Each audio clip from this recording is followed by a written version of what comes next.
Наши соотечественники успешно выступили на прошедшем в городе Бангкок, королевство Таиланд, чемпионате мира по джиу-джитсу и завоевали ряд наград.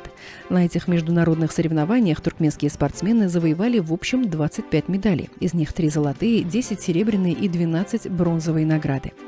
Сейдулла Акмамедов в весовой категории до 69 килограммов и Хурма Абдыева в весовой категории до 48 килограммов завоевали первое место и золотую медаль.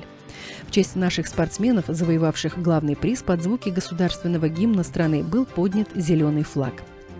Второго места чемпионата мира удостоились Рехмет Таганов, Аннагурт Аманмурадов, Мариам Вафаева, Сурай Гукгаева, Парахат Рахманов, Агасапар Мухадов, Маликберды Бегиев, Алишер Джумамурадов, Ислам Реджепов и Ислам Увезов. Третьего места и бронзовых медалей на международных соревнованиях удостоились Аминат Гуванджев, Сурай Гукгаева, Парахат Рахманов, Бегли Сапаров, Ислам Увезов, Шихберды Рахманов, Бахтияр Мурадов, Эзиз Юлыев и Айнур Кулиева.